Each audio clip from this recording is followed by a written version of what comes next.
નમસ્કાર, પ્રસ્તુત છે દૂરદર્શન સમાચાર।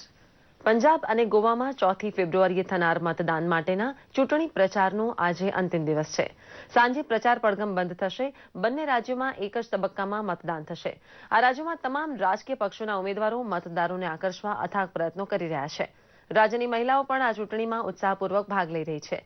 દરમિયાન આજે ઉત્તર પ્રદેશમાં 5મા તબક્કામાં મતદાન માટેનું જાહેરનામું બહાર પાડવામાં આવ્યું છે। 2012ની ચૂંટણીમાં અહીં બે પક્ષો વચ્ચે સીધી ટક્કર હતી, જ્યારે આ ચૂંટણીમાં ત્રિકોણીય મુકાબલો થઈ રહ્યો છે, ત્યારે કોઈ પણ પક્ષ જરાય કચાશ છોડવાના મૂડમાં નથી। જ્યારે ગોવામાં પણ મુખ્ય પક્ષો ઉપરાંત પ્રાદેશિક પાર્ટીઓએ પણ ચૂંટણીમાં ઝંપલાવ્યું છે। અહીં લોકસંપર્ક માટે કોર્નર મીટિંગ પર વધુ ભાર મૂક્યો છે। અમદાવાદ મ્યુનિસિપલ કોર્પોરેશનનું બજેટ આજે સ્ટેન્ડિંગ કમિટીના ચેરમેન પ્રવીણ પટેલે રજૂ કર્યું હતું। અગાઉ કમિશનરે રજૂ કરેલ ₹6101 કરોડના અંદાજપત્રમાં 450 કરોડનો સુધારો કરીને ₹6551 કરોડનું અંદાજપત્ર રજૂ કરાયું છે, જેમાં રેવન્યુ ખર્ચ 290 કરોડ અને વિકાસ કામો 160 કરોડ સાથે 450 કરોડના કુલ સુધારા સૂચવવામાં આવ્યા છે।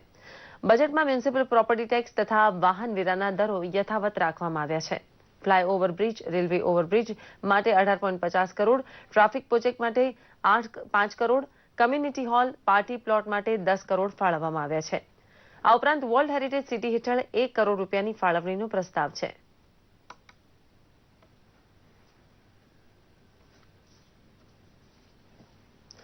સૂત્રાપાડા ખાતે ક્ષત્રિય કારડિયા રાજપૂત સમાજ દ્વારા આયોજિત સમૂહ લગ્નમાં કર્ણાટકના રાજ્યપાલ વજુભાઈ વાળાએ ઉપસ્થિત રહી 45 જેટલા નવ દંપતીઓને આશીર્વાદ આપ્યા હતા।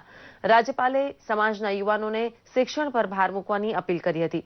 આ પ્રસંગે રાજ્યપાલ સહિત કૃષિ રાજ્યમંત્રી જશુભાઈ બારડ, પૂર્વ સાંસદ દિનુભાઈ સોલંકી સહિતના સમાજના અન્ય આગેવાનો પણ ઉપસ્થિત રહ્યા હતા અને નવ દંપતીઓને આશીર્વચન આપ્યા હતા।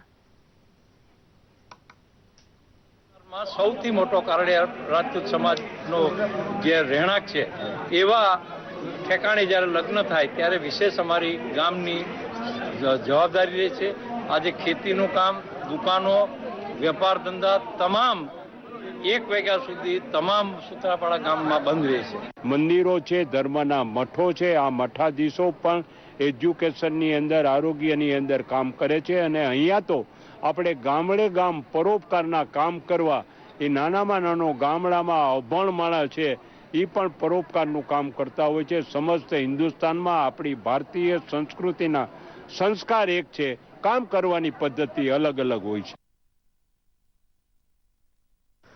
બોટાદ જિલ્લાના ગઢડામાં આવેલા BAPS મંદિર ખાતે વિશ્વ શાંતિ મહાયજ્ઞ, મૂર્તિઓની પ્રાણ પ્રતિષ્ઠા અને પ્રદર્શન સહિતનું ત્રિવેણી ઉત્સવ કાર્યક્રમ મુખ્યમંત્રી વિજય રૂપાણીની ઉપસ્થિતિમાં યોજાયો હતો।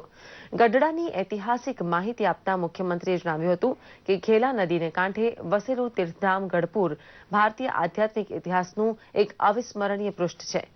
₹5000 કરોડના ખર્ચે બનેલી સૌની યોજના દ્વારા સૌરાષ્ટ્રની કાયાપલટ થશે અને આ સ્થળ તીર્થ પ્રવાસન પર્યટનનું આકર્ષણ બનશે, એમ મુખ્યમંત્રીએ જણાવતા કહ્યું હતું કે સાત્વિકતા હોય ત્યાં જ ઈશ્વરીય આશીર્વાદ પ્રાપ્ત થતા રહ્યા છે।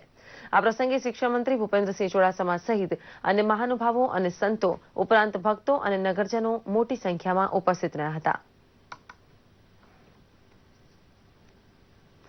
જમ્મુ કાશ્મીરમાં સરહદ પર ફરજ બજાવતા હિમસ્ખલનમાં વીરગતિ પામેલા કરમદિયાના જવાન દેવાભાઈ પરમારના પાર્થિવ દેહને ગઈકાલે સવારે ભાવનગર એરપોર્ટ ખાતે લાવવામાં આવ્યો હતો, ત્યારે માહોલ ગમગીન બની ગયો હતો। ભાવનગર એરપોર્ટ ખાતે શહીદ દેવાભાઈના પાર્થિવ દેહના અંતિમ દર્શન માટે જિલ્લા કલેક્ટર, DDO, ભાજપ તથા કોંગ્રેસના નેતાઓ તેમજ નિવૃત્ત આર્મી જવાનો ઉપસ્થિત રહ્યા હતા અને શહીદ જવાનના પાર્થિવ દેહને પુષ્પાંજલિ અર્પણ કરીને શ્રદ્ધાંજલિ પાઠવી હતી અને ત્યારબાદ તેમના પાર્થિવ દેહને સંપૂર્ણ સન્માન સાથે વતન કરમદિયા રવાના કરવામાં આવ્યો હતો। કરમદિયા ખાતે આર્મીના જવાનો દ્વારા ગાર્ડ ઓફ ઓનર સાથે શહીદ જવાનની અંતિમ વિધિ કરવામાં આવી હતી।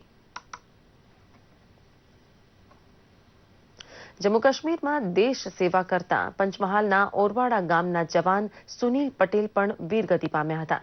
હિમસ્ખલનમાં મૃત્યુ પામેલા સુનિલ પટેલના નશ્વર દેહને હવાઈ માર્ગે વડોદરા લાવ્યા બાદ તેમના વતન ઓરવાડા ખાતે તેમના ખાતે લઈ જવાયો હતો। ઓરવાડા ખાતે તેમના નશ્વર દેહને મંત્રી જયદ્રથસિંહ પરમારે શ્રદ્ધાંજલિ અર્પી હતી તેમજ શહીદના પરિવારને આશ્વાસન આપ્યું હતું। દેશની સેવા કરતા વીરગતિને પામેલા જવાનની અંતિમ વિદાય ટાણે પંચમહાલ ડીએસપી સહિત વરિષ્ઠ નાગરિકો સાથે આખું ગામ ઉમટી પડ્યું હતું અને શહીદ સુનિલ પટેલના પૂરા ગૌરવ તથા ગાર્ડ ઓફ ઓનર સાથે અંતિમ સંસ્કાર કરવામાં આવ્યા હતા.